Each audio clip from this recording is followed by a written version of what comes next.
Hi, I'm Micah Halpern. Thank you for joining me today as I do some thinking out loud. Our first segment is called Background Briefing. The first thing that I've been thinking about today is about tensions in Israel and the region. While Hamas has attacked Israel and Israel responded with Operation Preventive Edge, I must tell you that while rockets from Gaza are horrific and a threat to the tranquility of Israel, they can kill and cause tremendous damage, but they are not a threat to Israel itself. They are not, and this is important. It's critical for you to realize that the threat that Hamas has is not to Israel's very existence. There is, however, a terrible inconvenience it's caused, and they will kill. These rockets do kill and cause damage. However, not to the essence of what Israel is. It's not what people are calling an existential threat. However, vigilantism and hatred that led to Jews brutally murdering a Palestinian child, that is a real threat to Israel itself. And that is where I want to begin today.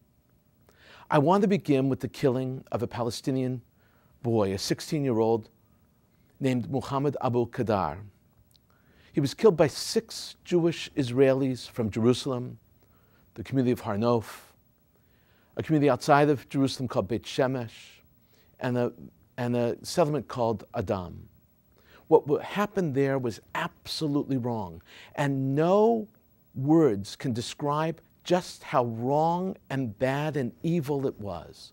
The murder of this young boy has done immeasurable harm to Israel. In some ways, it has lowered Israel to the level of Hamas. And that, my friends, is deeply troubling. All Israeli leaders, all Jewish leaders from around the world must renounce this act as a horrific murder of an innocent child. All leaders, left and right of center, must make certain that their ideas are clearly stated and articulated, that their ideas not be misinterpreted. You see, because in reality, I've got to tell you something. Words do cause harm. Words do kill. And we should have learned our lesson with the assassination of Prime Minister Rabin. Words make a difference. And leaders, whether they be educational leaders or religious leaders, whether they be rabbis or political leaders, whether they be parents, they must make it clear that the murder of a child is wrong and can never be justified. So each and every person who holds a position of authority in the Jewish world, the Israeli world, in general, must speak out. That includes educators, rabbis, politicians, parents. They must all clearly articulate where they stand on the murder of this child and stop those who would plot to murder innocent children. Decrying this senseless, brutal act is what will separate Israeli leadership, Jewish leadership, and Israeli Jewish masses from the Palestinian leadership and the Palestinian masses. The Israeli and Jewish mass media condemned the murder of this young boy, as did the masses and the highest echelons of Israeli political leadership itself. The Israeli police solved the case in a matter of hours.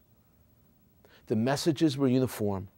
They condemned the murder as senseless, wrong, and evil. The Palestinian leader condemned the kidnapping and the murder of these 3 teens. Abbas went on record. He said it was wrong. He said it was awful. When the Israeli teens were kidnapped and then murdered, he said how wrong it was. But the Palestinian mass media glorified the murder, and there's the difference. The official media outlets of the Palestinian Authority made fun of the kidnapping. They made fun of the kidnapping of Israeli teens. They didn't condemn it at all. Other than the president, no other Palestinian leader was quoted in their media condemning the kidnapping and the murder of Israelis. On the contrary, we have numerous recordings of Palestinian leadership supporting the kidnappings. There are many differences between Israelis and Palestinians. These senseless murders were senseless, and the deaths of children are wrong across the board. And those are the same, but the attitudes of the society were very different. These senseless murders, these acts of terror, serve to highlight some of the most glaring differences.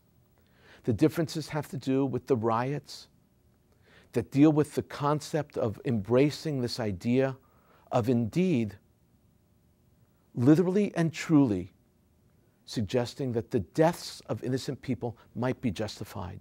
And that can't happen in the civilized world. It can't happen in the society that we're trying to create. It can't happen in the society that we are trying to create for the future of our children. We have to be very clear about our educational messages. And they have to say that certain things are just unacceptable. And certain words and expressions, we have to put into context properly. People should not think, our children should not think that it's okay to perpetrate these kinds of evil. The next idea that I want to speak about is the riots that have taken place in various places around the Islamic world. And we have to know that there's a potential for an overflow of terrible conflict that could emerge because of what's going on in the Middle East itself, because of what's going on between Israel and the Palestinians. That there's a tinderbox in the Middle East itself. Now, I can tell you that in the White House, they're concerned about this. I can tell you that in England, they're concerned about it. In Whitehall, they're concerned about it. In France, they're concerned about it. The Western world is concerned that what might happen today could actually light up an explosion of violence in the Middle East. So we have to watch what's happening here.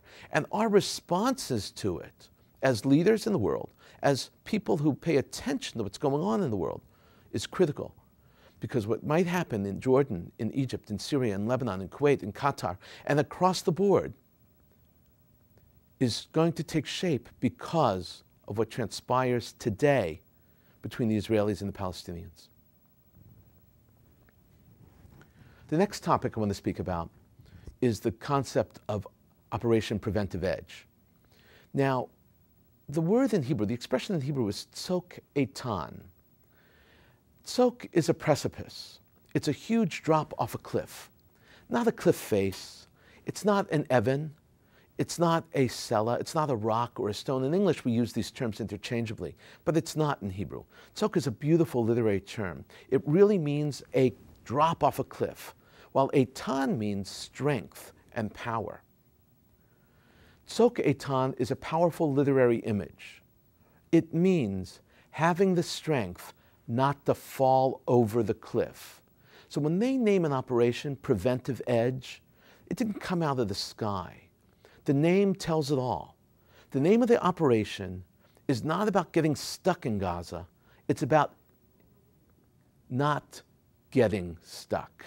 It's the opposite of getting stuck. It's about preventing Israel from invading Gaza. It's about creating a situation where they're not going to actually go in on the ground heavily because of the potential cost. And the costs are great.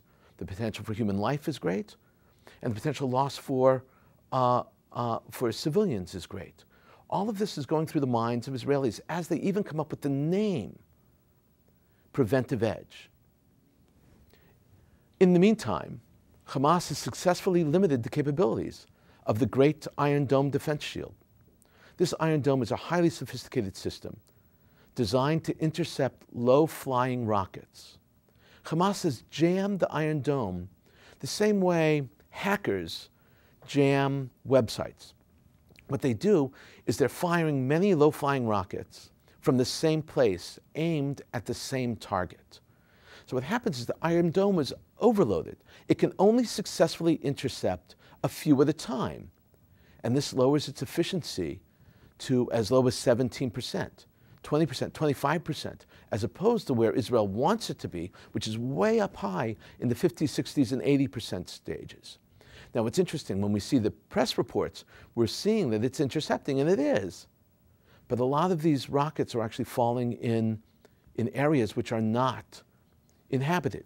And that's important to understand, because what we see there is that Israel has reconfigured its Iron Dome so that if the rockets shot out of Gaza are not going towards areas of high civilization, of high urban concentrations, they choose not to attack it, so they won't strike it. And that's very important in terms of the calculation of the Iron Dome itself. So they're trying to outgame Hamas's gaming of their Iron Dome anti-rocket system.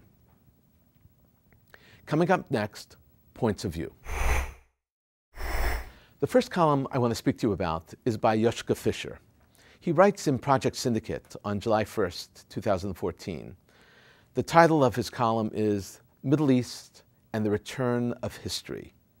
Now, for those of you that don't remember, Joschka Fischer is the former foreign minister of Germany between 1998 and 2005, a significant amount of time. He was a major player on the world stage.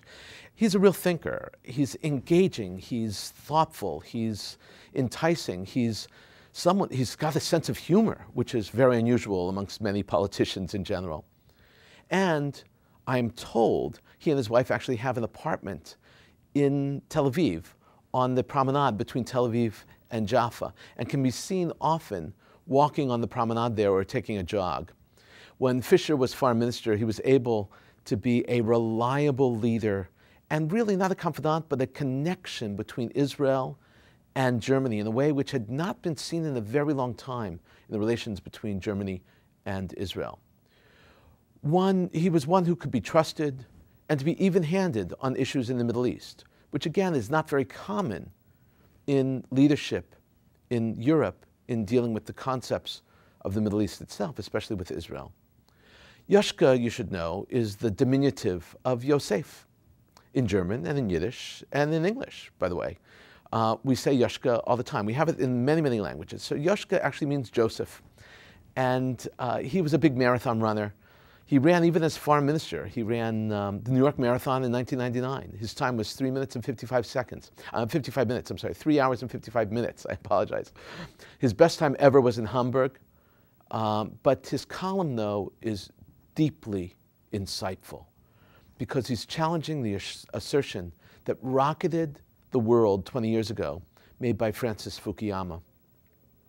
Fukuyama said that history had ended. Fukuyama was saying that democracy, freedom, and social equality was the last great battle, and that history is now just the status quo, and no other issues are on the horizon. And when that happens, in other words, he's saying that history is a series of conflicts, and the main conflict, the last conflict, was between communism and freedom and democracy. And when the Soviet Union fell, so too did that conflict, and hence history ended. Now, it's an interesting issue because that new conflict has emerged between Russia and the West in a very new world. Where, he says? Fischer says that the conflict is taking place in the Middle East. It shows just how wrong Fukuyama was, that history has not ended, but rather the conflict continues in a similar vein, with Russia playing its role and the United States playing its role, and playing them out with pawns in the Middle East, like with Israel, the Palestinians, Iran, Syria, and all the other countries involved. That it's just a continuation of the very same conflict that happened before the fall of communism. He begins his essay by saying, ever since Fukuyama argued more than 2 decades ago that the world reached the end of history, the world holds its breath.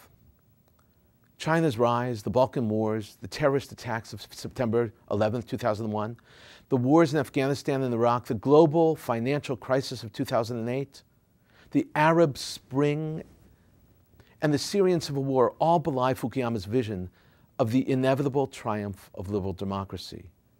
In fact, history could be said to have come full circle in the space of a quarter of a century, from the fall of communism in Europe in 1989 to renewed confrontation between Russia and the West. He continues, but it is in the Middle East that history is at work on a daily basis with the most dramatic consequences. The old Middle East, formed out of the remains of the Ottoman Empire after World War I, is clearly falling apart, owing in no small part to America's actions in this conflict-prone region. And then he concludes, for Europe, developments in the Middle East pose 2 major risks: returning jihadi fighters who threaten to bring the terror with them, that is, as an aside, with them back into their European countries. And then he continues, and a spillover of their extremist ideas to parts of the Balkans. In the interest of their own security, the European Union and its member states will be compelled to pay much attention, closer attention to southeastern Europe than they have until now. In reality, what Joschka Fischer is saying is that the conflict continues. It continues just the way it did before the Russians and the Soviet Union fell. It's only using slightly different players. And now we have to see how that conflict emerges in the next few months and the next few years. The second column I want to talk to you about is an Arabic column from Wassam Afifa, who's the Hamas editor of a paper called Al-Risala. Al-Risala is published out of Gaza. It is the spokespiece for Hamas. And it really gives insight. It's important that people understand this. People ask me all the time, why do I even read these newspapers? Why am I interested in explaining this stuff? I have to give you insight in what Hamas is saying, in their own words, what they're teaching their people, what they're saying to themselves, not what they're saying to the West, not what they're announcing on YouTube videos.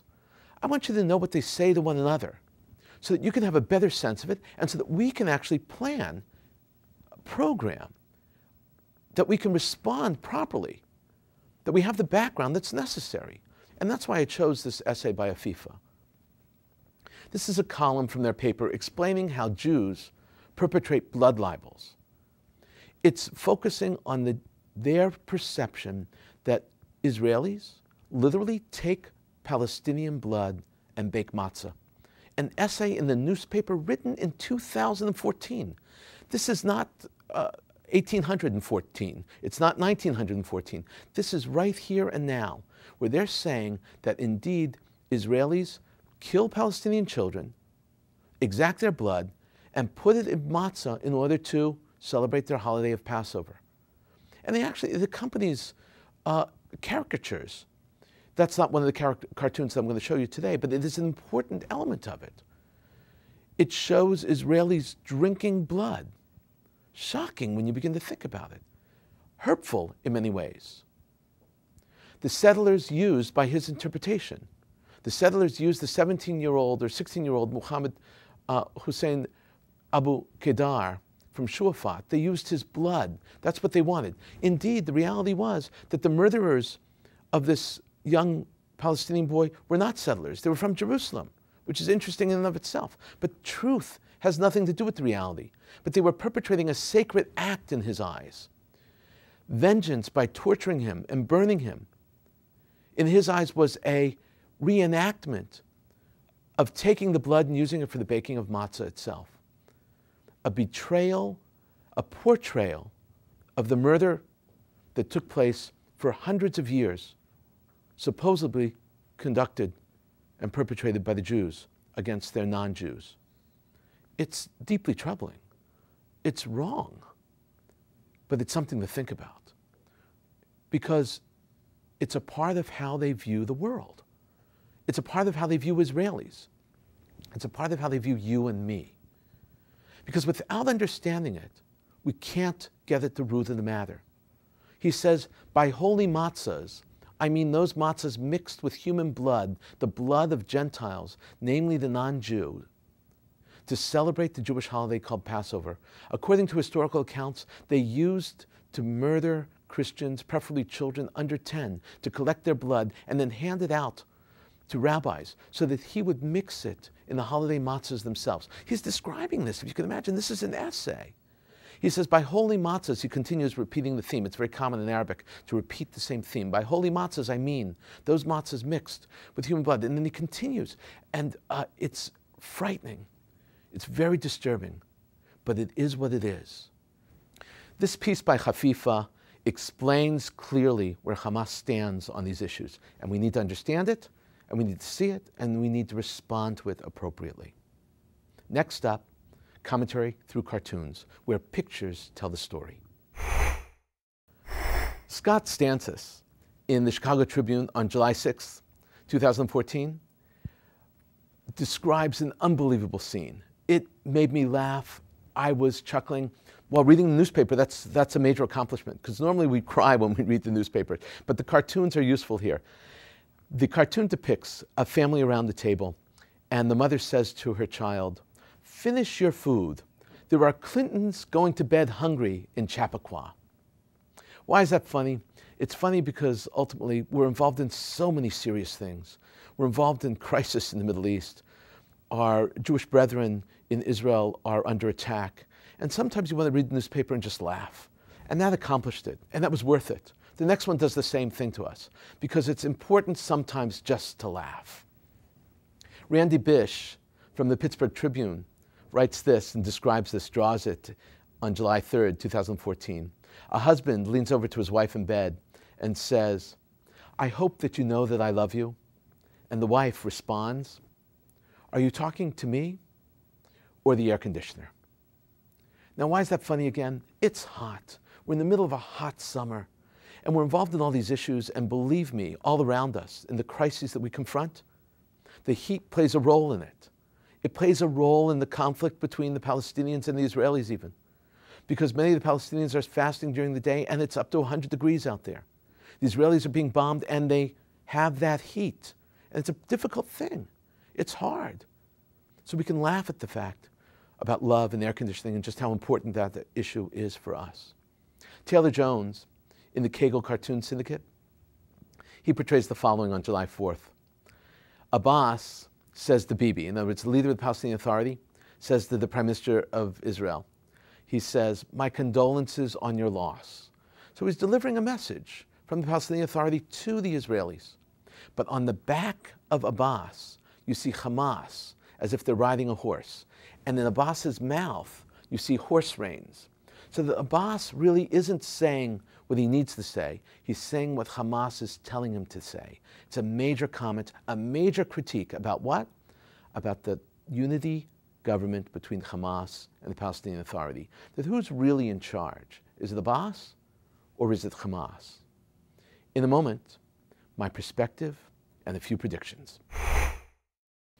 Many people use the term rockets and missiles as synonyms. They think they're the same. They are not the same. It's important to understand the distinction. Missiles are guided.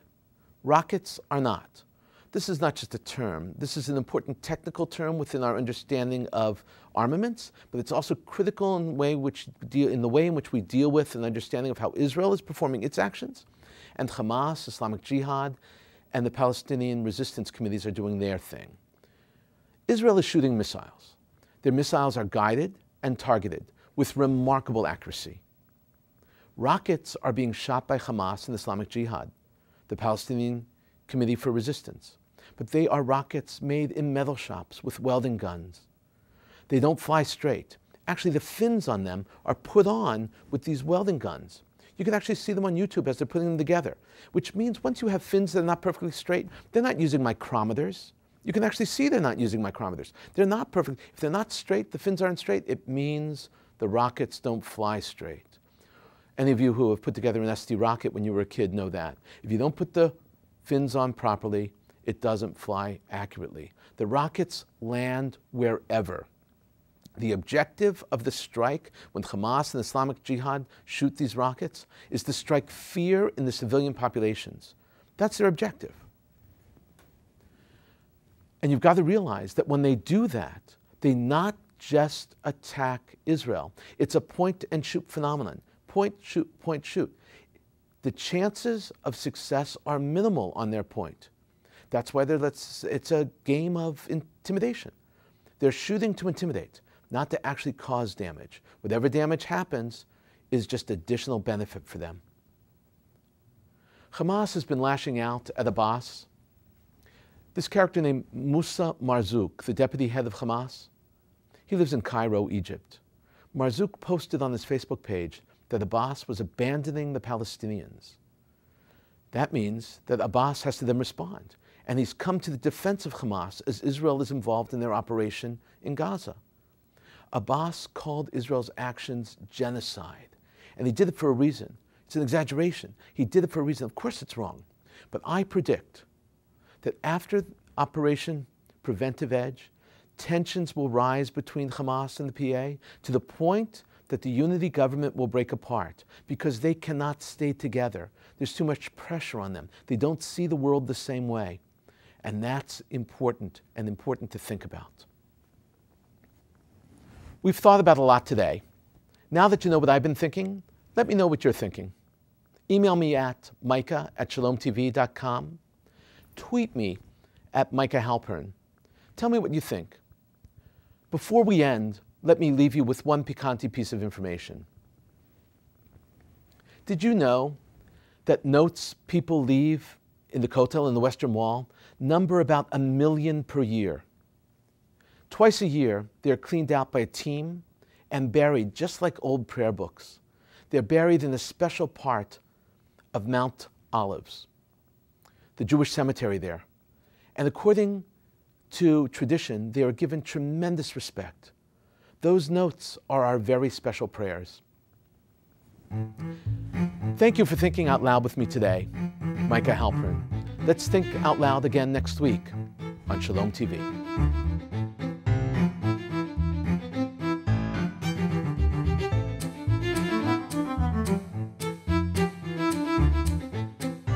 We would be pleased to send a complimentary DVD of this program to anyone who wishes to support Shalom TV with a tax-deductible gift of $36, double chai or more, to the nonprofit organization Jewish Education in Media. Simply visit the Shalom TV website homepage and click on the Donate button to make a donation by PayPal or your credit card. And please indicate the program for which you would like a DVD. Or you can send your tax-deductible check made out to GEM. To GEM, Post Office Box 180, Riverdale Station, Bronx, New York, 10471. And again, please remember to indicate which program you would like to receive on DVD with our compliments. And we thank you for your kind support.